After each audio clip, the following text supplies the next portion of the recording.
নমস্কার, শুভ সন্ধ্যা। নরসিংহ ফার্মার পক্ষ থেকে আপনাদের স্বাগত।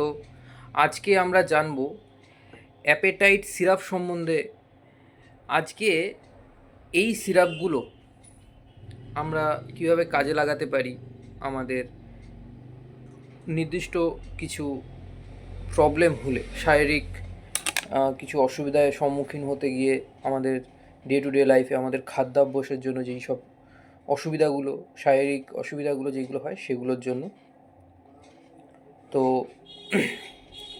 সবার প্রথমে বলবো সাইফন সিরাপ। মার্কেটে সাইফন সিরাপ নামেই পরিচিত এটা। তো সাইপ্রোহেপ্টাডিনের এটা একটা কম্পোজিশনটা। এই সাইফন সিরাপ হচ্ছে এটা বেসিক্যালি খিদে বাড়ানোর এটা একটা সিরাপ। এই সিরাপটা আপনাদের বা আমাদের শরীরে যে খিদে বাড়ায় তার সঙ্গে সঙ্গে আমাদের খুব সুন্দর একটা ঘুমও হয়। এর ফলে কি হয় যে আমাদের শরীরের যে দুর্বলতা থাকে সেটা কমে যায় এবং আমাদের খিদেটা পায়, আমাদের অ্যাপেটাইট ঠিক হয়ে যায়। আচ্ছা, এরপরে হচ্ছে অ্যারিস্ট্রোজাইম। অ্যারিস্ট্রোজাইম হচ্ছে সোজা কথা একটা এনজাইম সিরাপ। অনেক ক্ষেত্রে আমাদের হজমের গড়বড় হয়ে গিয়ে থাকে, বিভিন্ন রকম খাদ্যাভ্যাসের জন্য এটা হয়। তো তখন চিকিৎসকরা আমাদের এনজাইম খেতে বলে। তো এনজাইম সিরাপের মধ্যে অ্যাস্ট্রোজাইম সিরাপ অবশ্যই ভালো। এটাও আমাদের ডাইজেস্টিভ সিস্টেমকে ক্লিয়ার করে, আমাদের গাট ক্লিয়ার করে, ফলে আমাদের বজ্র পদার্থ শরীর থেকে বেরিয়ে যায় রেচন প্রক্রিয়ার মাধ্যমে, এবং আমাদের খিদেও বাড়ে, আমাদের ঘুমটাও ভালো হয়।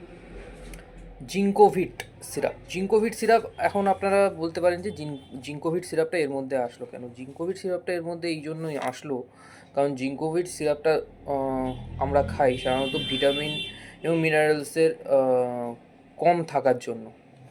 তো অনেক ক্ষেত্রে দেখা যায় যে আমরা ঠিকমতো খাওয়া দাওয়া না করলে আমরা উইক হয়ে যাই, আমরা দুর্বল হয়ে পড়ি।